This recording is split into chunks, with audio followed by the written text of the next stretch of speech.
Welcome back, Social 20-1. We're about to finish Lesson 2 by looking at our last part of Outcome 3, which is trying to understand the causes of the French Revolution. And as we discuss these causes of the French Revolution, we should be able to separate them into categories. Some are short-term, some are long-term, some might be economic or political or even social.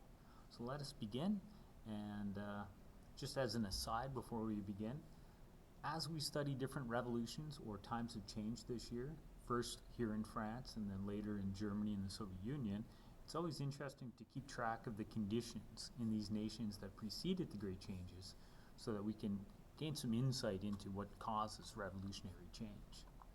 So to begin with, we need to establish change from what? The pre-existing order, the feudalistic order, was called the Old Order, or in French, the Old Regime.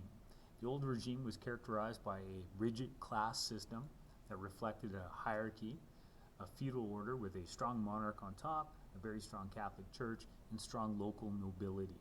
This was a static order where there was very little social mobility.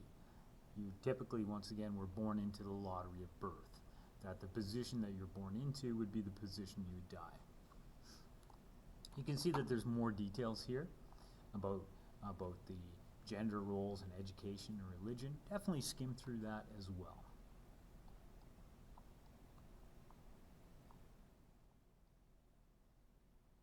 So looking at these causes in more detail. On the economic side, we have a growing national government debt. Long-term cause was the lavish lifestyle of the monarchy and an inefficient taxation system. Long-term cause was a series of costly wars and expenditures on these great palaces like Versailles. More of a short-term cause, though, economically, is a calling of the Estates General to deal with the economic crisis and attempt to change the taxation system and begin to tax the nobles. A longer-term cause, though, is that traditionally the tax burden had fallen almost exclusively on the Third Estate. Although 97.5% of the population in number, the Third Estate would be identified as, the majority of them, the poorest individuals in society, those least capable of paying the taxes. We're also seeing here some social causes. A growing burden of feudal dues passed from the nobles upon the commoners.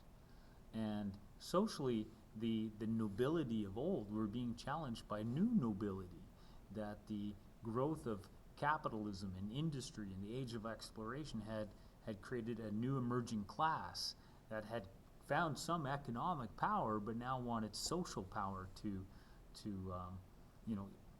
combine with their economic power that they had gained. So social structure was very rigid and very unfair, and therefore when people began to achieve some economic power, they started questioning the social order. If we are all born free and equal, why do some have special privileges, like they get to wear a sword or they get to sit in better pews at church? Politically, a long-term cause is the outmoded system of absolute monarchy that didn't reflect the idea of universality of rights and the need to tap in on some of the wisdom that others can end up providing. And there's the intellectual cause, the influence of philosophers coming from the American Revolution, the idea that everyone is born equal, but also the intellectual inspiration of Locke and Rousseau and Montesquieu and Voltaire that we talked about in a previous lesson. So here's another great visual that looks at some of the causes of the French Revolution. Again, economically, we have this idea that they're demanding more representation for their taxation. An idea, a revolutionary idea that we saw or we would see in America.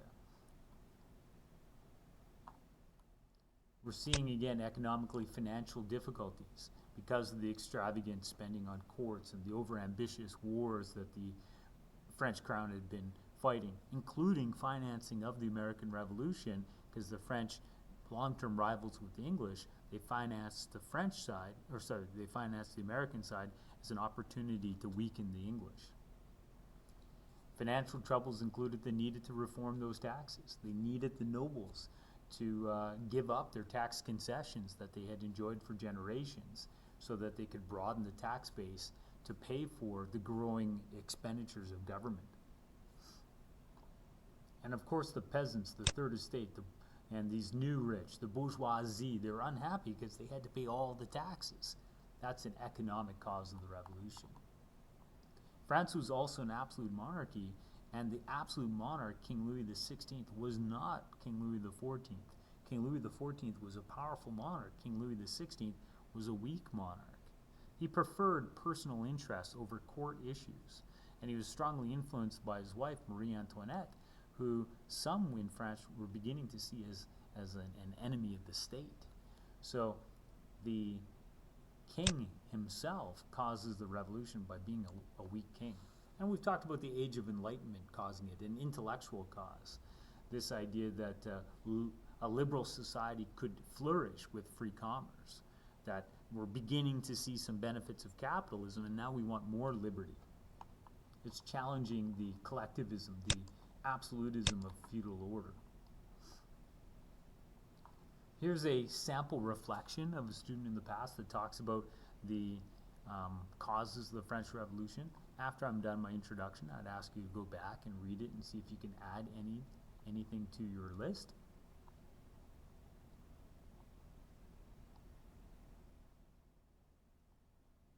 So we've talked about the specific writings of Rousseau and others. We've talked about the economic and political oppression and need for an evolution or revolution of our rights. We talked about taxation without representation. This cartoon is often used to describe the situation in France before the revolution, where the third estate is this individual, and the first and second estate, the first estate being the clergy, and the second estate being the nobility, they provide all the burden to the third estate, but they're doing none of the work, and the third estate in this cartoon is overwhelmed. Because the majority of the people in the third estate couldn't read, these pamphlets that were trying to inspire revolution would have to be very visual in nature, and this would be a historical pamphlet used to inspire the third estate. The slogan was, "What is the third estate?" And traditionally, historically, the answer was nothing. What should it be? Everything. And this will begin to create a revolutionary thought, a change in paradigm. The Enlightenment causes the French Revolution because it spreads ideas of change. And these ideas come from a new emerging salon society where philosophers would meet with would-be intellectuals in the salons of their homes, and they would talk about change. And sometimes it would be the nobles that would be enlightened by philosophers. So you might get some enlightened nobility or even enlightened despots that, although they have a title, they too are desiring some change. More reasons to look for revolution. We've talked about how it was an unfair system, that the class structure was rigid, determined by the lottery of birth, and underneath that feudalistic system, the old regime, some had special privileges and exemptions that didn't really reflect the observations of the scientific revolution, that we're all equal, we're all born equal. So why do some have special privileges over others? The misery of the lower class, the huge national debt, the inefficiency or the ineffective nature of the absolute king, King Louis XVI, all parts of reason why change comes to France. So go back, read that sample rant about the changes coming to France, and I do have a document here with some multiple choice questions. They're open notes, so you can use your notes, and when you're done the questions, please email me your answers, and this will be an assignment that you do as well. Now, how might you get tested on this lesson, lesson 2? There's lots of additional multiple choice questions here that you can look at.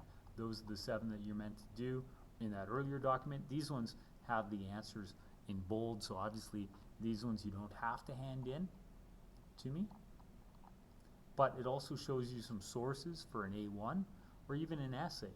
Here's an essay that you could do on this topic, and I've analyzed the source for you. I break it down. So there's an opportunity for you to go back here and revisit some of the skills connected to your writing outcomes as well.